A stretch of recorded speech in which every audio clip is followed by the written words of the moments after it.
That's one thing that's changed during the pandemic the last 2 years. My eyesight hasn't got, well, it's got a little bit worse than it was. So, I'll live without glasses and we'll just use the screen there. So one of the many things I do, as several of you know, is help out with peering and interconnects and so forth. And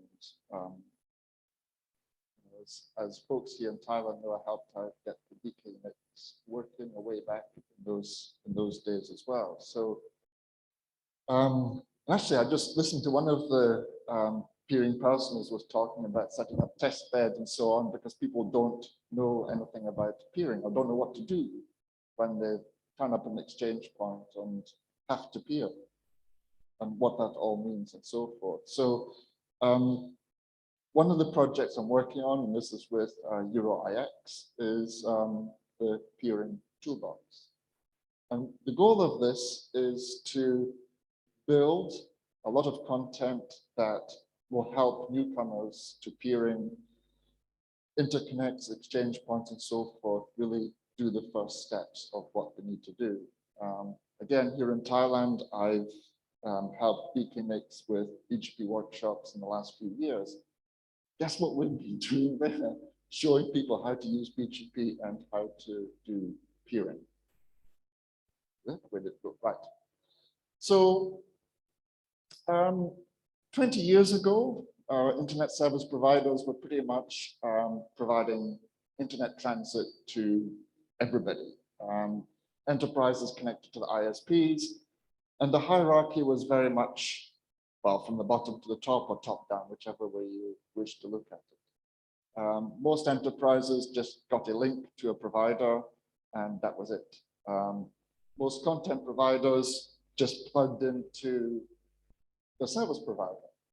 Remember, in the early 2000s, you know, a lot of the major content providers just had the one internet connection. They plugged into one of the big upstream providers, and that was how it was all done. But these days, the internet is not this straight up and down hierarchy anymore. Yes, we still have the tier 1 transit providers, but they're really providing transit for the rest of us. The internet is now very, very richly connected. What is it? We've got about 10,000 autonomous systems total providing transit. Everything else, the other 60,000 or so, are at the edge of the internet.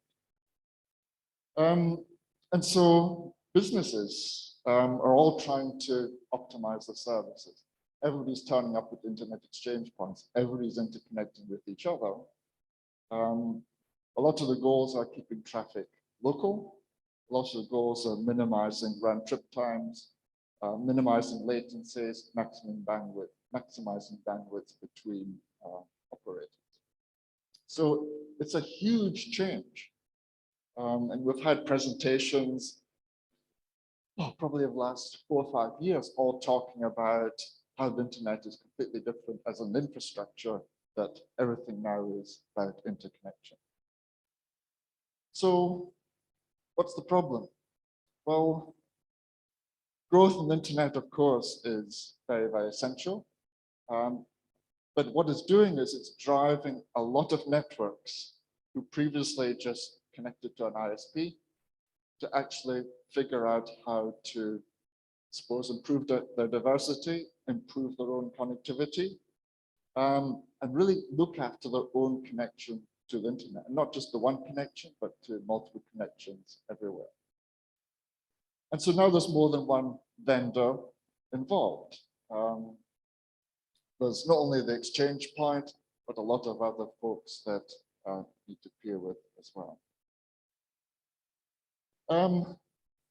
So in the old days, when you connected to your ISP, well, you had address space, it probably came from the ISP. They took care of all your routing, they took care of your internet routing registry entry, they just made sure that your connection worked. But now you're responsible for it. What do you have to do? What are all the things that you have to do? Getting the right resources, so the IP addresses, the AS numbers, how do you manage the peers, the changing, the increasing the costs, Who do you peer with? What do all these peering terminologies all mean? What on earth was that peering personal session that we just all saw? What was all that about? Do I need to take part in those type of things as well? What's the peering community and so forth? So there's a lot to learn. And what at least EuroIX members have found is that a lot of their exchanges are having to do a lot of basic education for new members.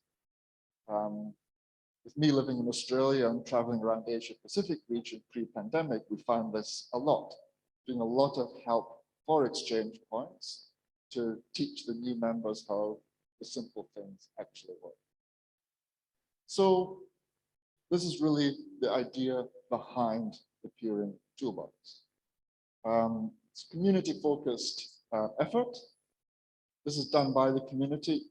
By the way, EuroIX is not an exchange point. It's a European exchange point association, but not just European IXPs. It has members from all around the world. So it very much represents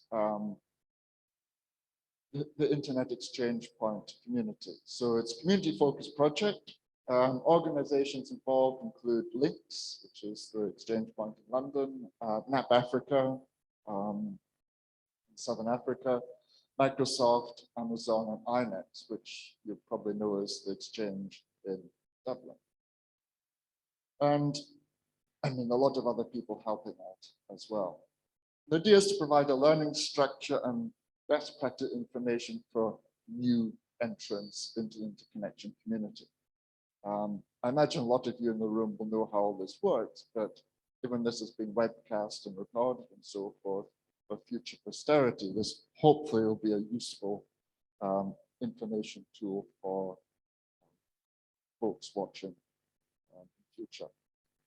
And the idea is really to put together a reference guide for exchange points. We can help the new members, and for networks who are kind of curious about what all this peering thing is all about.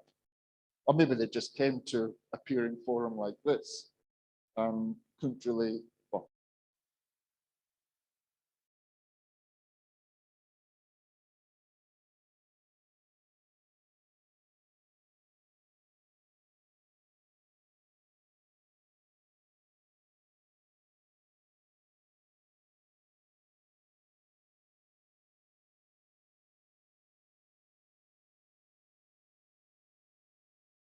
years now from my Cisco time and so forth. DKIX have got a whole heap of tools. There's a lot of individual efforts of putting tools to help the peering community. And what we want to try and do is pull it all together and make it available in, did I do something? Make it available in one place. I think I should step away. So it's really just trying to put a reference point for the best practices. As the slide says, not to create a peering Bible as such, but really to gather a lot of the efforts and a lot of the best practices that folks have already put together. So the idea is to reference a lot of work, and maybe some of you have done some work, gather best practice information and so forth. So we want to try and gather all this in one place.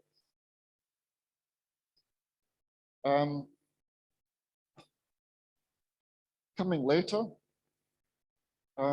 is what we're calling the Peering Academy. Now, this is not where you sit down and go through a pile of coursework, but is to provide a little bit of structure about how you step through learning about how to operate the peering, to make it easy for entrants to follow and discover what they need to do. Breaking it down into very small pieces so that you can dip in every now and then, learn a little bit more, and so forth. Really, the idea that we have at the moment is to divide it into beginner, intermediate, expert. The beginner part is we've pretty much completed that side of it. Intermediate is probably for, well, all of us in the room. It's sharing our experiences about some of the things we've had to do. Expert? Yeah, I don't know. That's still to be done about what a peering expert looks like. Probably a lot of really advanced details, especially in the troubleshooting time when we started doing some of the focus group meetings to help build the toolbox.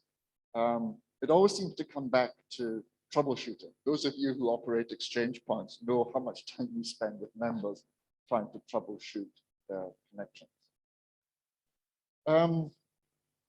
And so things like using, how to use the IXPDB to see the different type of networks connected, to try and get some help on that side, and really just trying to build up a team to do this.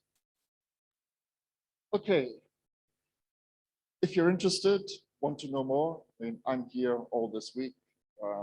So actually for the 5 days here, day tomorrow, and then a 3-day workshop after that. So I'm the project manager for this, for EuroIX. So I'd love to hear more from you. Yolandi Robinson from NAP Africa has been spearheading a lot of the effort before I joined to help out. So she's very keen to hear more feedback from you as well as we help put this together. In fact, probably most of the exchange points would love to hear from you, and especially. Well, I know a lot of the issues that BKNIX are facing, which are actually useful to feedback into building this for the community. So that's pretty much all I have. If there are any questions, either now, talk to me this evening, tomorrow, rest of the week. Any questions? Any questions for Philip? People are getting their coffee. They are. I was about to go for mine as well, and then I had to talk. Okay, thank you very much. Okay, a round of applause for him. All right. Let's see the second speaker. Do we have Dr. Chalermpol here? Can please check outside? I think he's outside. Our next speaker is Dr. Chalermpol Charnsripinyo, currently a senior specialist and the director of Technology Support Services Division at National Electronics and Computer Technology Center under the National Science and Technology Development Agency, or NASA, Thailand. And the topic of his talk today is about Thailand internet landscape. Let's see. Okay, he is. Okay, please wait one more minute. Yes.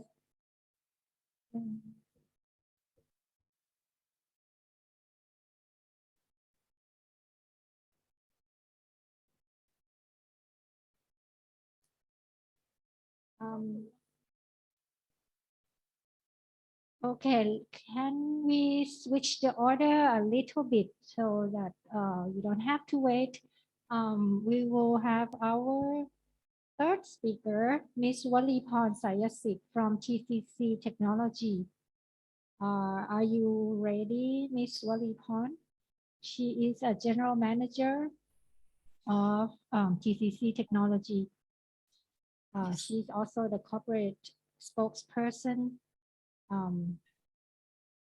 Today, okay, her talk today is on Inspiring Thailand Connectivity Hub. So please welcome Ms. Waleeporn.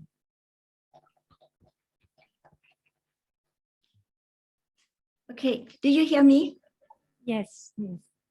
Okay, สวัสดีค่ะ อาจารย์ดร.โคธมอริยา Professor ดร.กาญจนา กาญจนสุด แขกผู้มีเกียรติทุกท่าน Good afternoon, distinguished guests, ladies and gentlemen. I'm Waleeporn Sayasit. First of all, we would like to thank you, BKNIX, for having us. Today, let me tell you the story about inspiring Thailand to be the connectivity hub. TCC Technology 20 years ago started business with aim to build the best and share the rest which is the shared services concept. And we would like our services open to everyone with a neutrality concept. So that's how we start, share and open.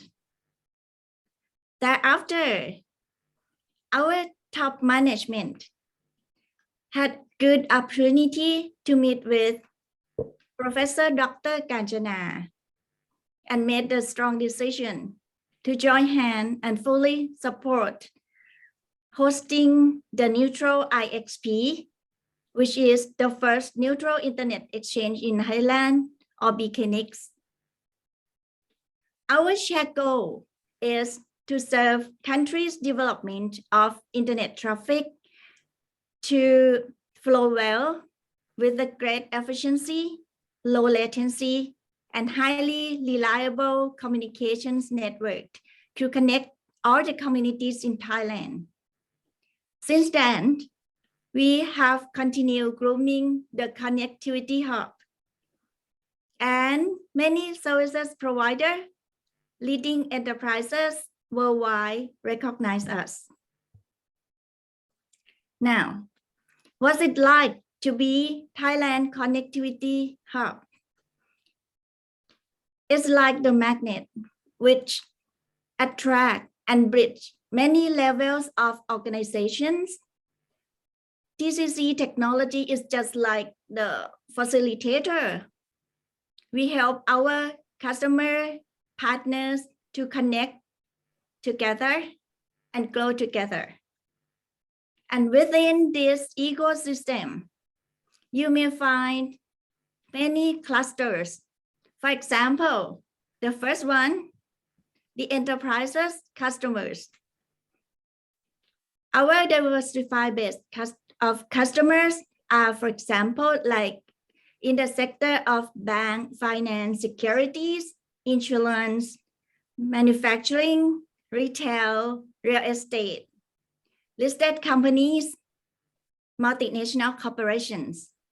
And the second group is the providers.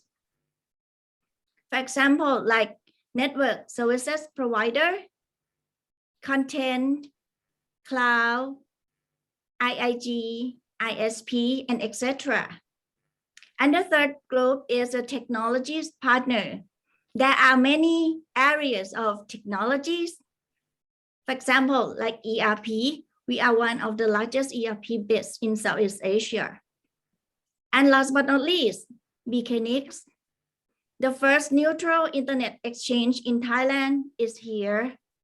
So if you like to peer, let's peer with BKNIX. And further information about the connectivity hub, you may visit peeringdb.com. Now, someone may wonder why we are trusted by the world technology giant and leading enterprises. We have to admit that we don't know exactly why, but from our observation, we believe that there are three key reasons why they are here. The first one is the network neutrality. As we have no conflict of interest, our customer can have freedom of choice. They can select whatever they like, whatever they feel benefit the most to them. And the second reason is network effect phenomenon.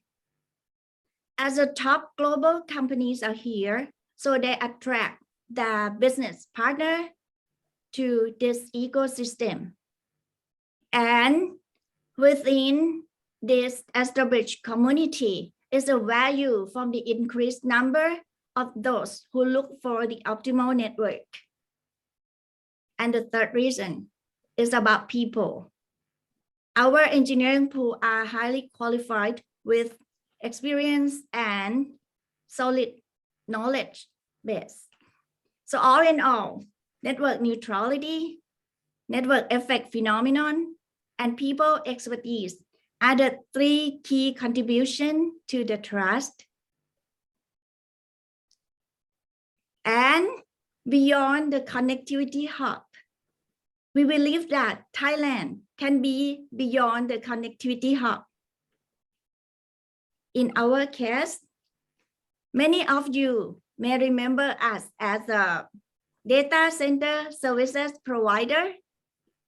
But apart from the infrastructure, like data center, cloud connectivity, we also have managed services, consulting. We heard that some of you may plan to ship the server to Thailand and you may need help. You may contact us also.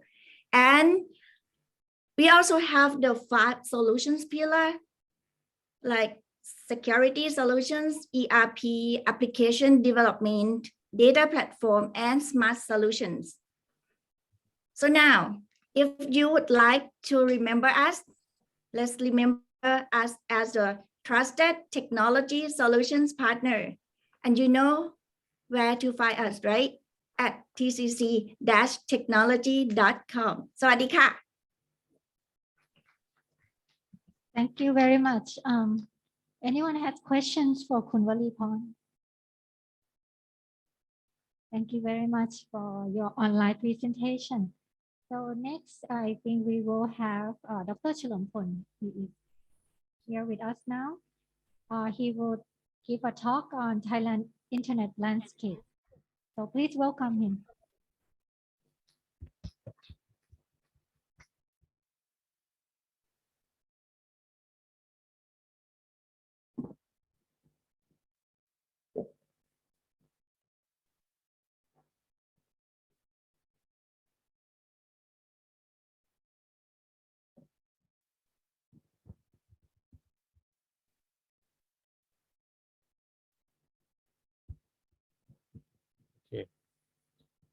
Good afternoon.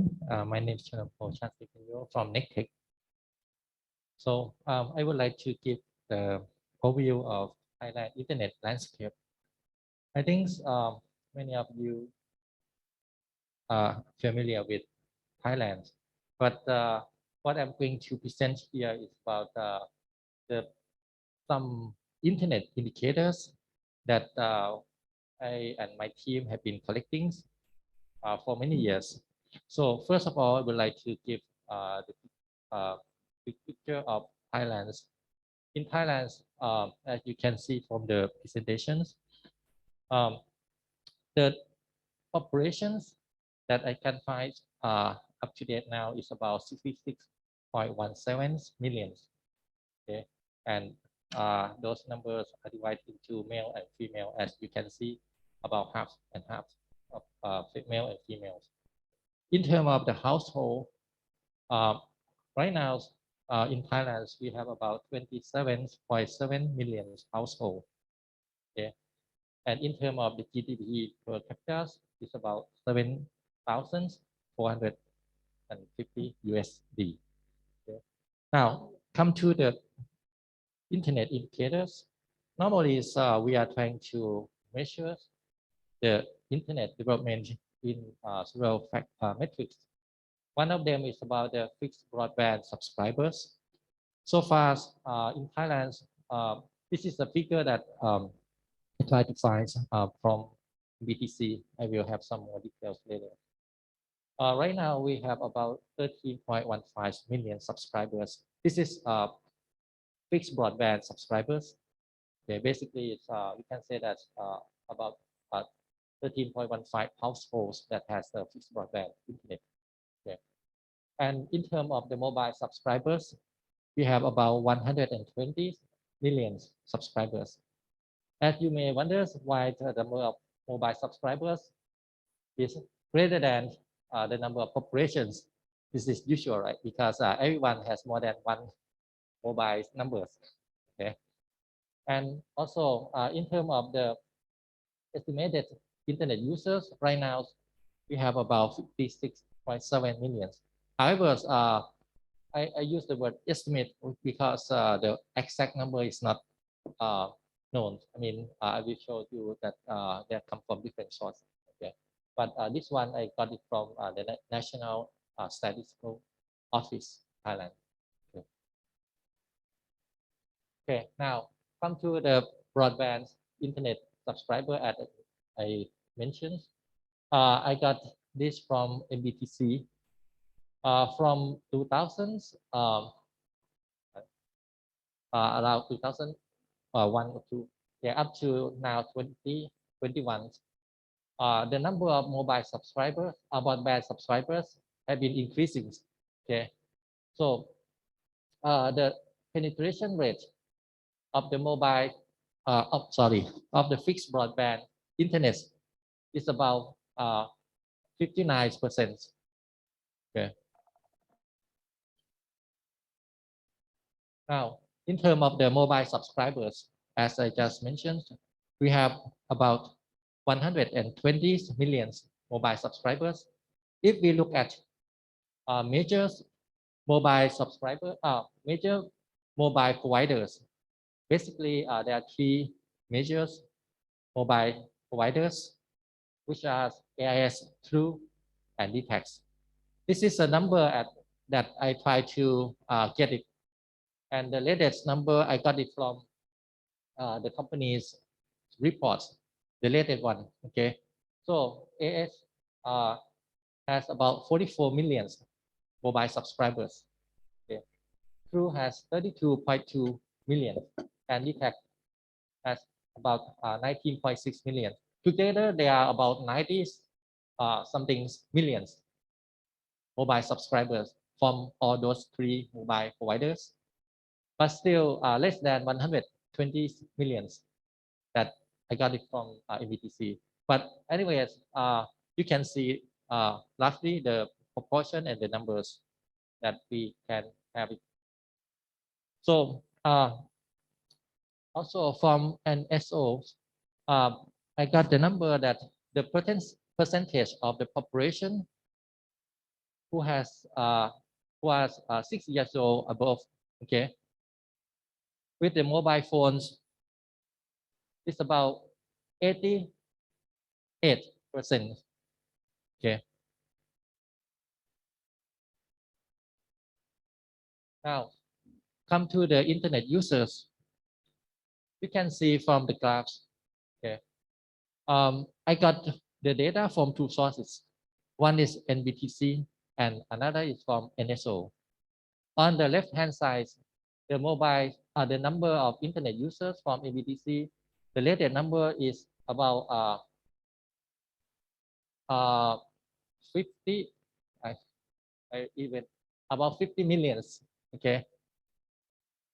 And from the NSO, okay, you can see that from the NSO, there's a different lines showing.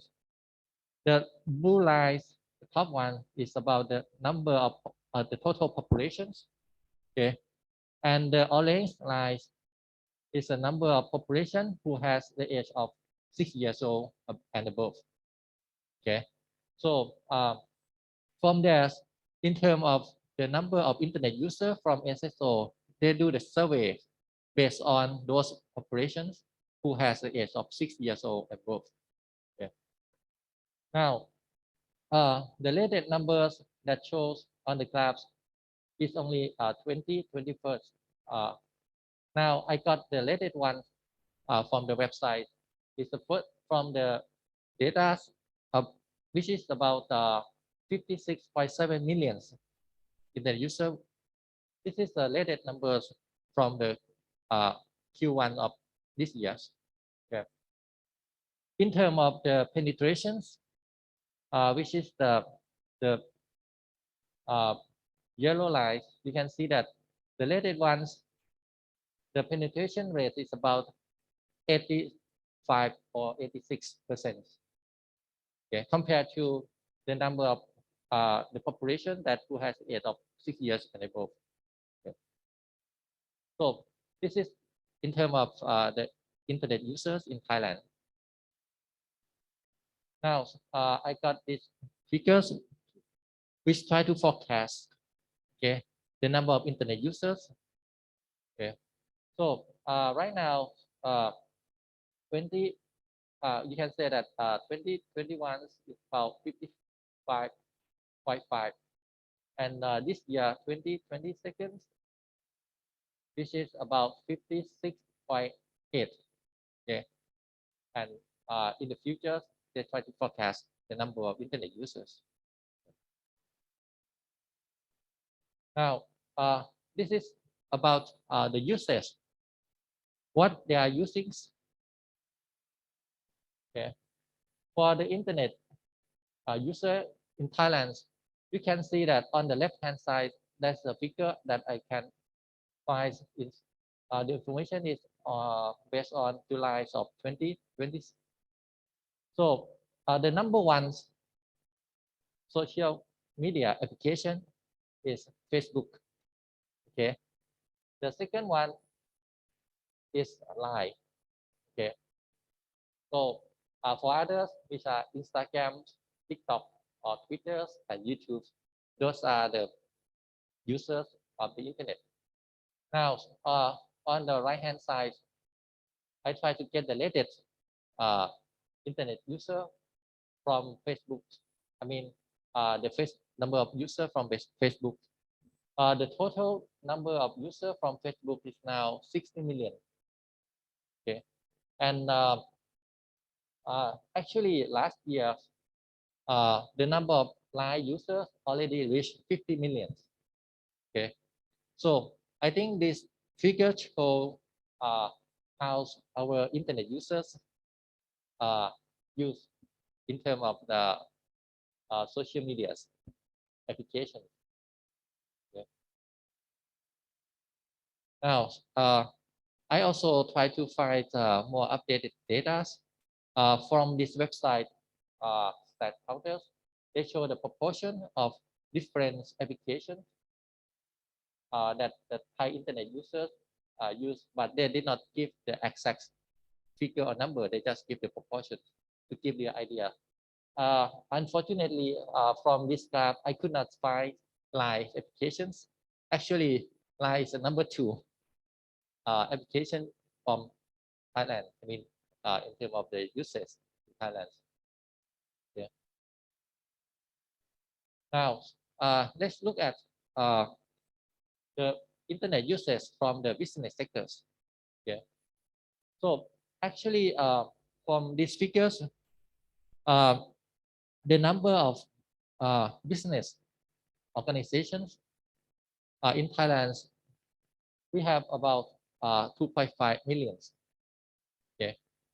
And if we divide into different segments, you can see that we have companies which is include both public company or only company limited, about 7.7%, and also government and state enterprise 5%, and also partnership organization about 2.8%. Okay.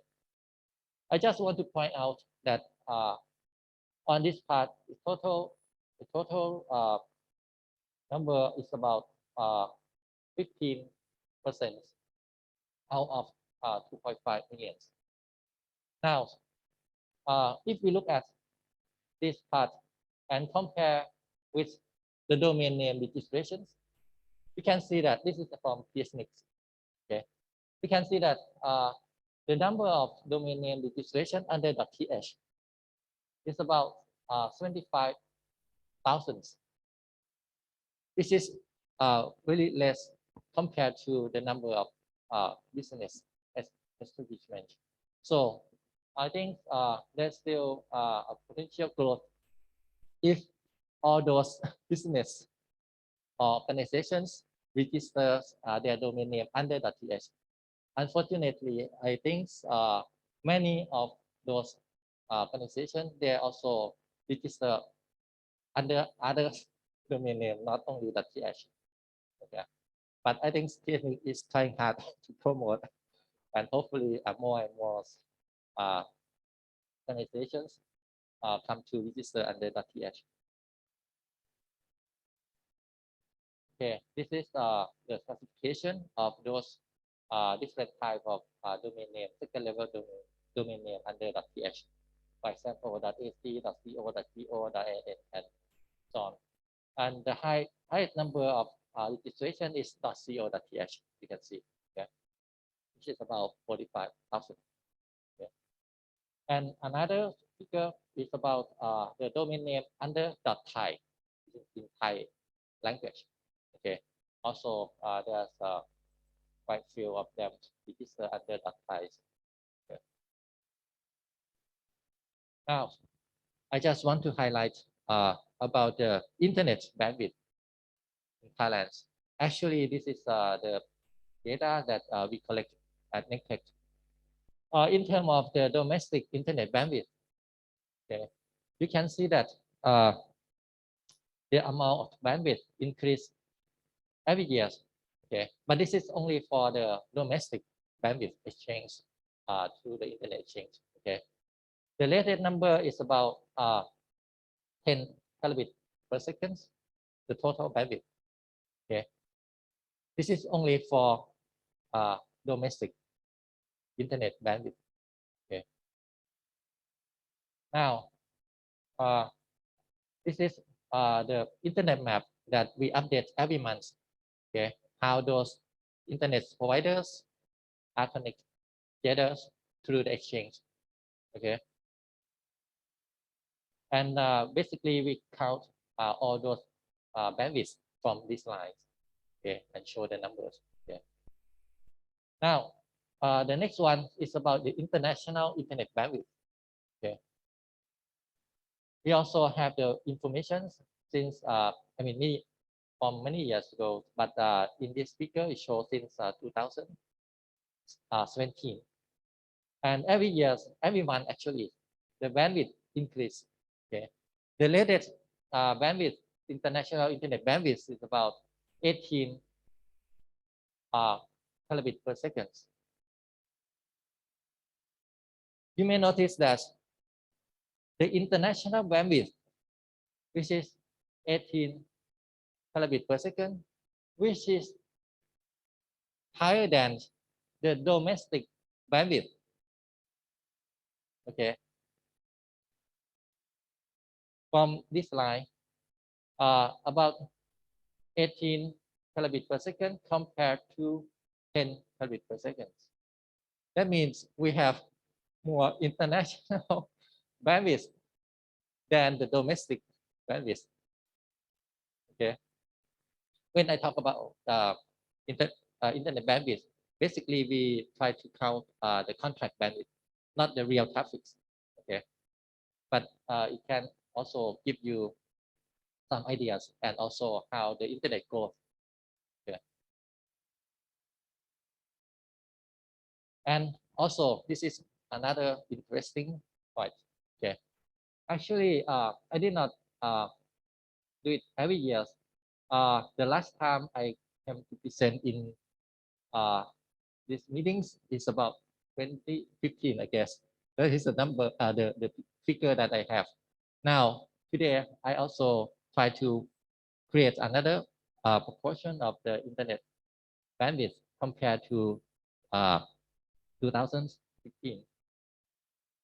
This figure shows the destination of the international internet connections from Thailand. Okay, you can see that since 2014-15 up to now, the highest proportions of the international bandwidth still go to Singapore. Okay, this is number one. The number two go to Malaysia. Okay, number three go to Hong Kong. Okay, I think we have this trend since 2014. Okay, now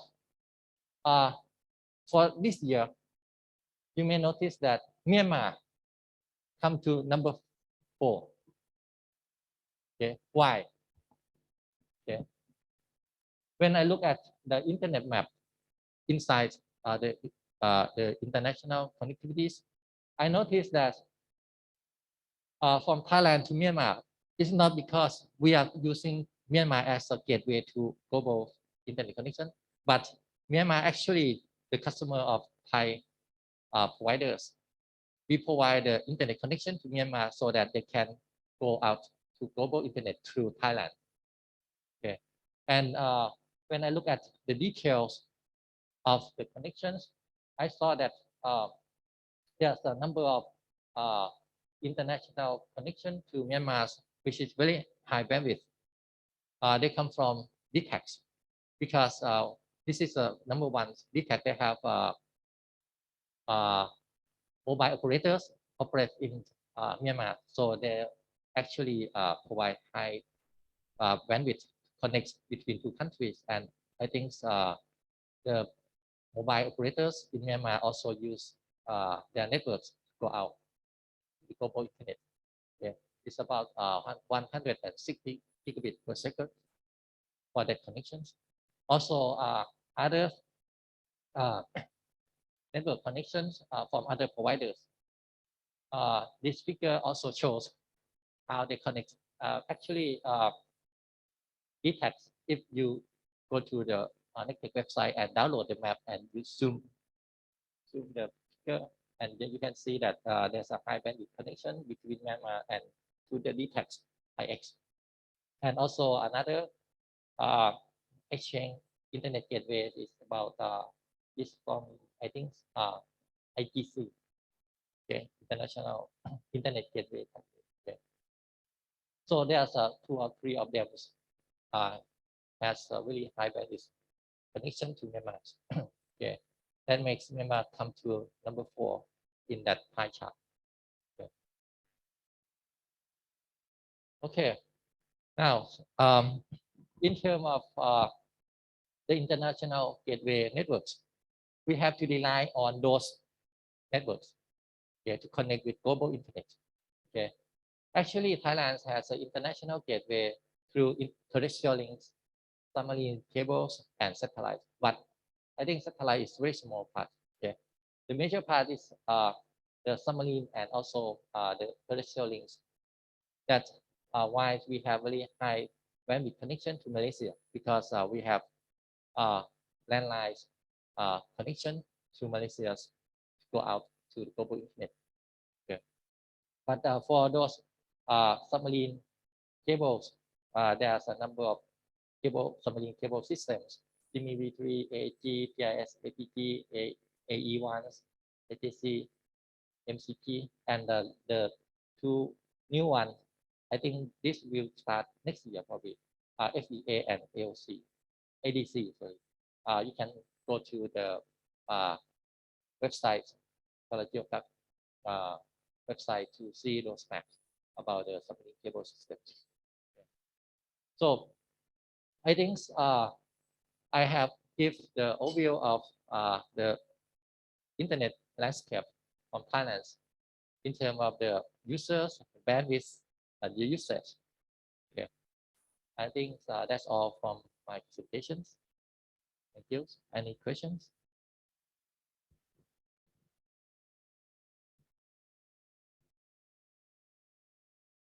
Thank you very much. Any question for Dr. Chalermpol? Very interesting and insightful statistic on Thailand internet.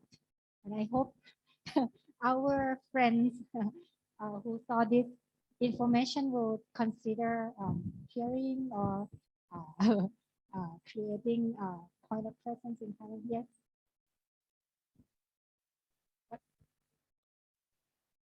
Okay, yes, the very key point today is that you guys should use .th more in your business. And please contact any one of the staff if you want to use .th. Okay. Any more questions? Yes, thank you very much.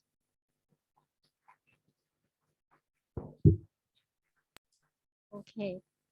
And okay, we will continue to our next session. So we have very packed schedule today, and we still have more technical talk ahead of us, plus the panel discussion. And I hope everyone stay with us, because toward the end we have the quiz. I was told that we will have the BPF quiz at the end, and there are a lot of gifts to be given away. So please stay with us, and we also have the cocktail being prepared outside. So everybody is welcome to join our cocktail. Okay. So our next speaker,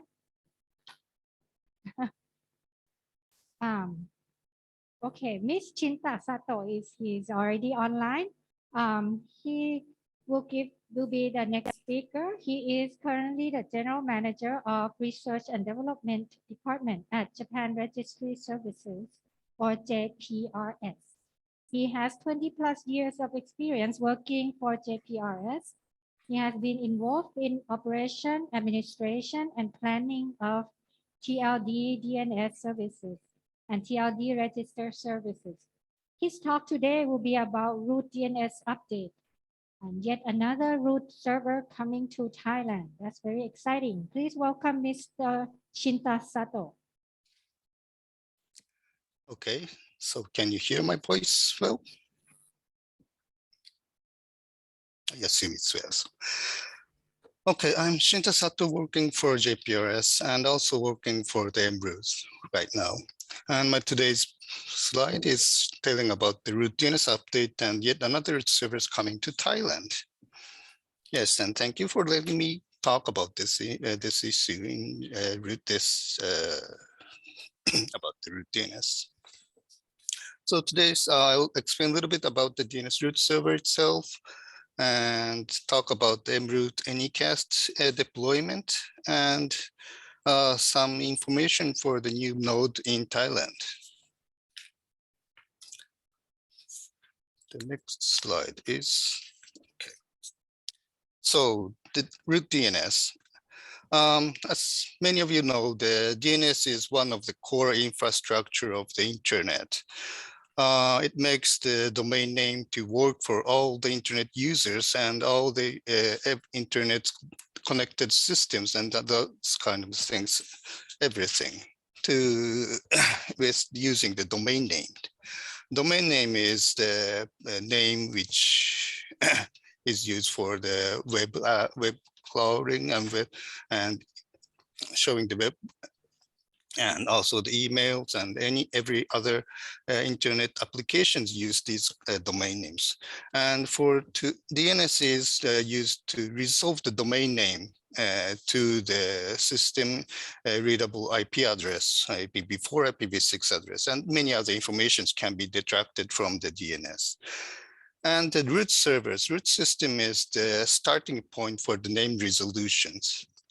And the root system, every time, not every time, but every domain name have to start from the root servers and go to the TLD domain name servers and other second level name domain servers. So TLD means such domain name with such like the com, org.net, and th or jp, and those kind of domain names are all delegated from the roots. So the root zone is the place where the information of the TLD is gathered, domain name and the name server information and the IP addresses. And those informations for the TLD is gathered by the IANA function, and they are created to the root zone. And root servers, operate the root zone for the DNS queries. We use root zone to all the queries and answers the response related to the root zone. So the root zone is our global source of the information. So the root server system, yes, we are the very important core infrastructures. We have some principles which every operators of the root servers cares. We are globally unique public namespaces. We are the only namespace available for the domain name, and which is the source is IANA. And because it is very important, we need to be stable, reliable, resilient systems. If the root servers fail to respond. All the root servers fail to respond. Every internet users cannot use the domain name, and that will make the horrible things in the internet.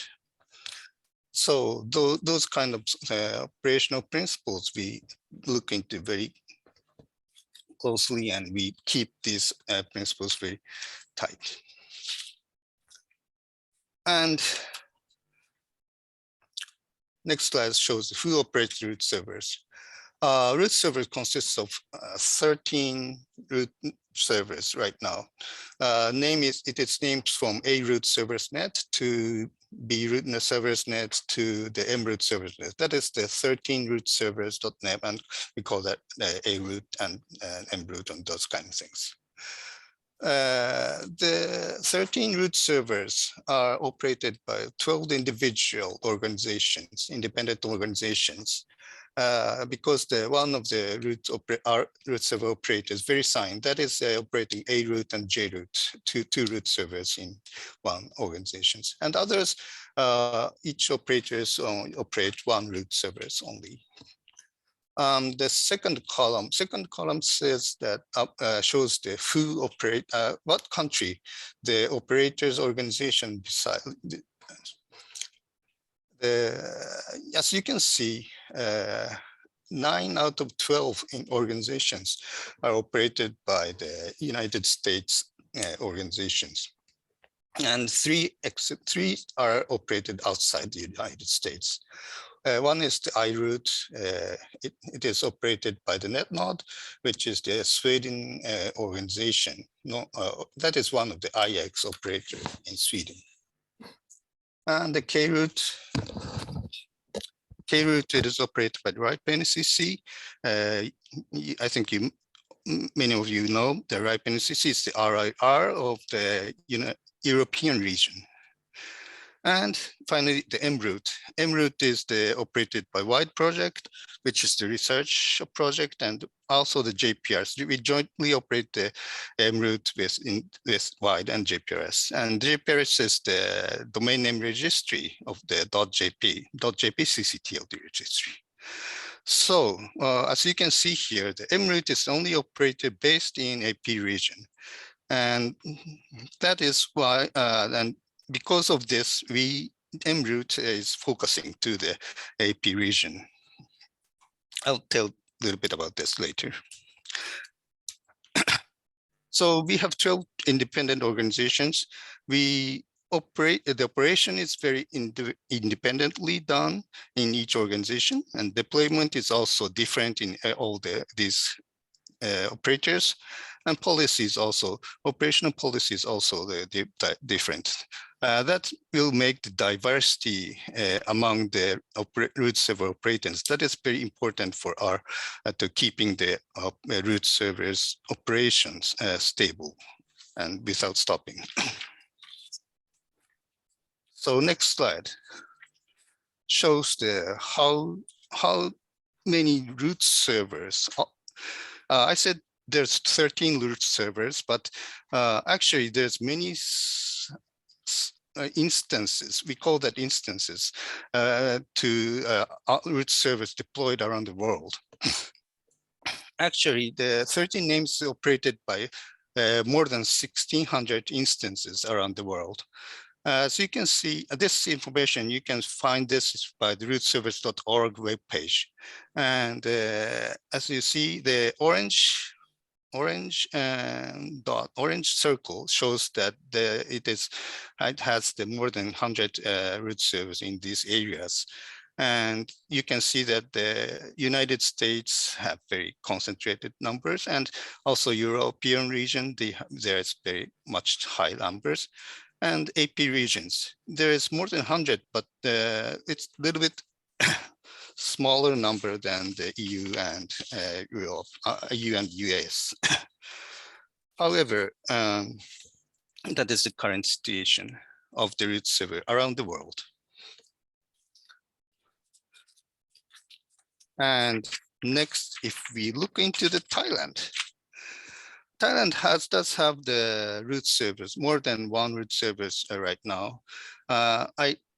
took this information from the web page before in the slide before. We can look into the letters and actually sites or instances in. You can get information of this kind of things in that web page.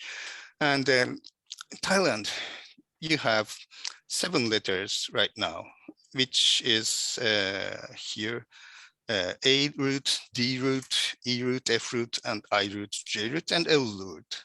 And the 7 letters in 10 sites, and actually 21 instances, you can count that in Thailand.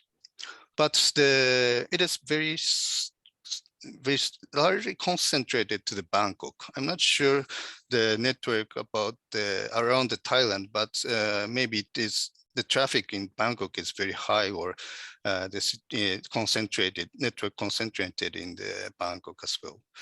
But there's 2 exceptions, one in Chiang Mai and one in Surat Thani, northern part and southern part of the Thailand. There's one root service as well, which is operated by F-root. F-root is one of the very large root servers operators, which has more than 300 instances around the world. And you can see that L-root, you have 2 L-root in Bangkok, which means that it is different servers, different network or something, different instances, we call that. And actually the L-root is operated by ICANN, and this L-root has almost near than 200 root servers around the world as well. So, but currently we don't have M-root in Thailand. Well, if you have 7 root servers already, so if you query to the root servers, which is in these letters, maybe the servers, root server, DNS servers might be near to the client, and maybe the response time that would be very short and quick.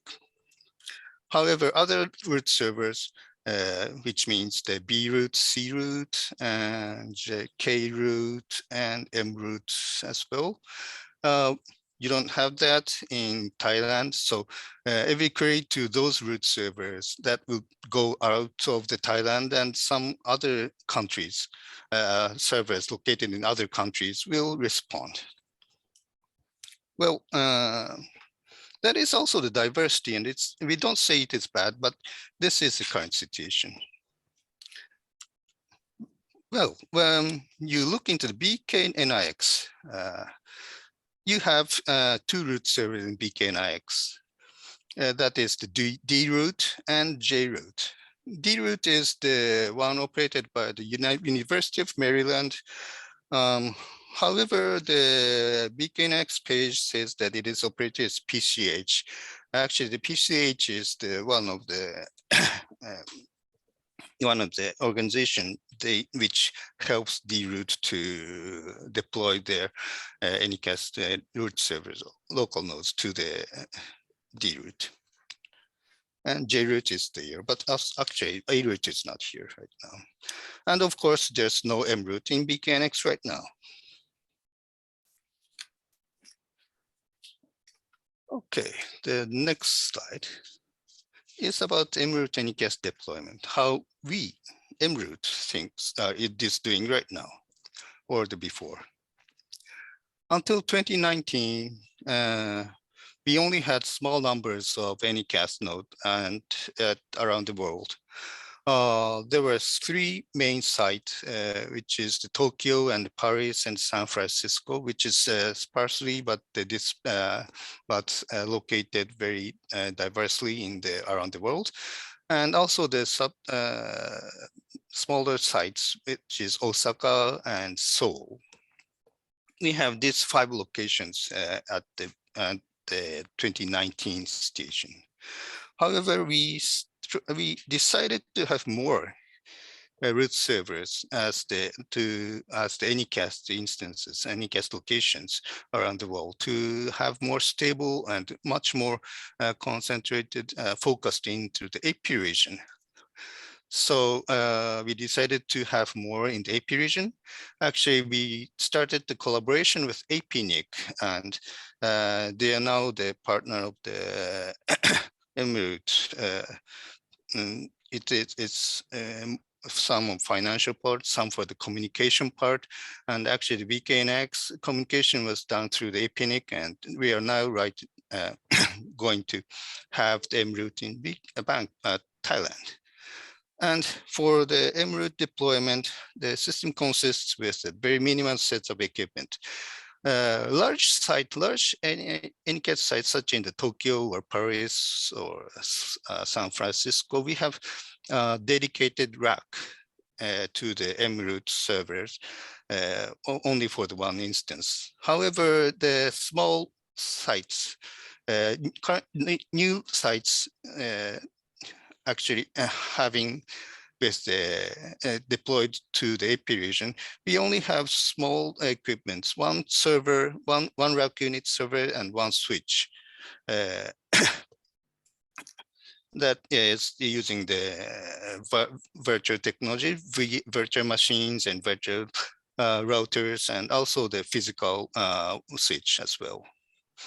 So only two units is used for one local site. And with this kind of equipment, we already have 4 sites launched since 2020. And that is the Brisbane and Hanoi and Guam and Kuala Lumpur in Malaysia. So we already have 9 sites right now. However, we are planning to have 10 plus more sites, including Bangkok, underway right now.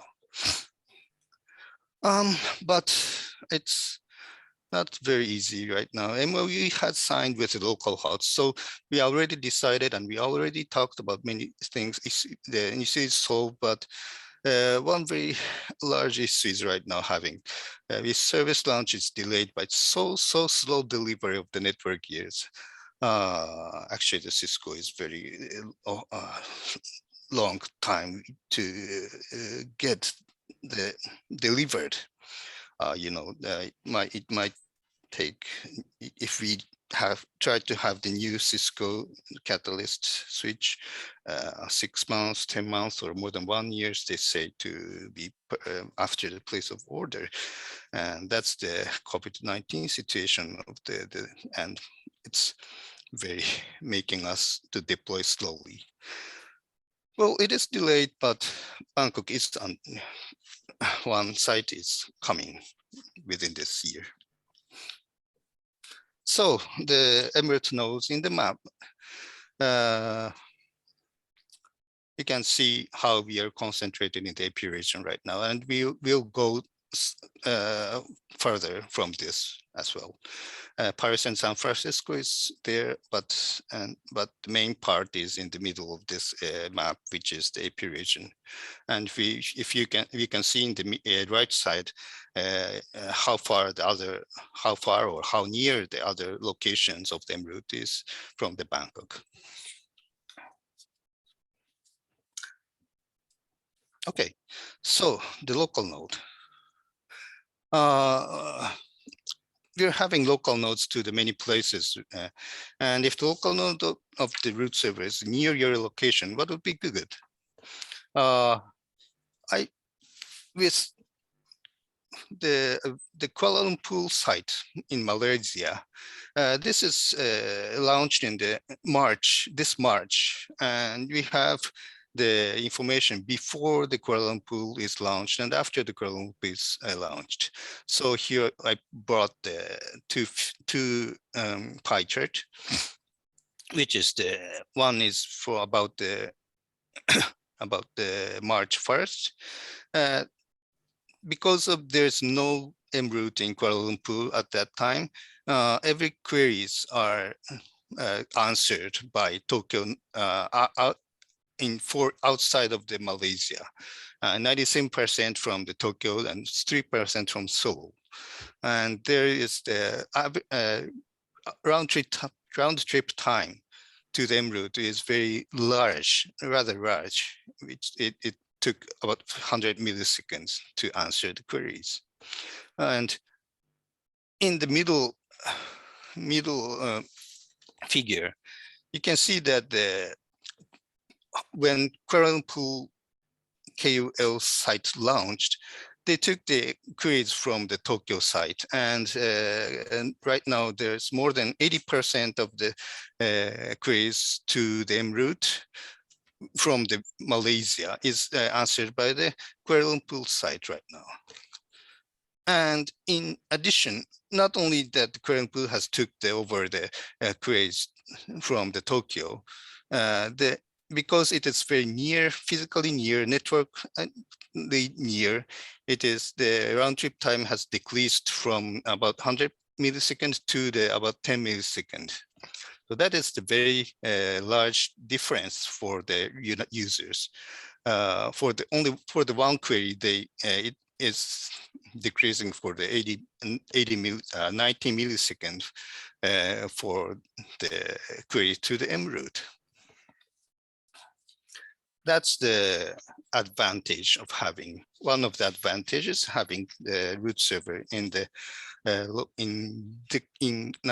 your country. So the next slide shows then what happens to Thailand and how we look for the Thailand right now. Thailand, queries from Thailand to en-route is mostly handled by Tokyo and Kuala Lumpur site node. In the March, before the KUL node was launched, the 95% of the queries were handled by Tokyo, and some 13% that was handled by Paris. Paris is very far from the Thailand, and that it took about 200 milliseconds to respond for a query, and some 10% for the Seoul. And this changed by the launch of the Kuala Lumpur node. So right now it is in pie chart in the middle. 60% for Tokyo and 35% for the Kuala Lumpur. And still there's Paris, but it decreased for half of percent, which means 7% from the Paris. There's no Seoul right now. So launching the Kuala Lumpur site in the Malaysia had effect to the Thailand queries as well. Local node is designed to answer to the near locations only, but sometimes the global ISPs may collect the queries from the other countries, and answer those kind of things happen. And Thailand is right now heading to the Kuala Lumpur in 35%. So the RTT has decreased in the time. Tokyo RTT is about 140 milliseconds, but the Kuala Lumpur site is not so much far as the Tokyo, and it has only 36 milliseconds in average. It is not bad actually, but there is still Paris site, and that is very long, has long RTTs. So the Bangkok node, that will make the change again. It is coming in this year, and if we achieve 100% queries from the Thailand to the en-route with this node, you can have very low RTT, and it might be very good for the root server queries.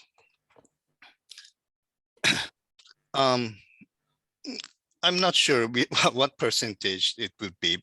It would be, I'm not forecasting this, but if many of you can peer with en-route and in BKNIX, we can go near to the 100%, I believe. And that would be very nice to Bangkok and Thailand as well. So to the BKNIX members, we're trying to make the Bangkok site ready in September. Hopefully, I mean. There is the still delivery delay on the gears, which means that we don't have the network gears right now, so we can't create the site right now, but we're waiting for the gears. And once the gears is ready, we can start the BKNX routes en route in BKNX.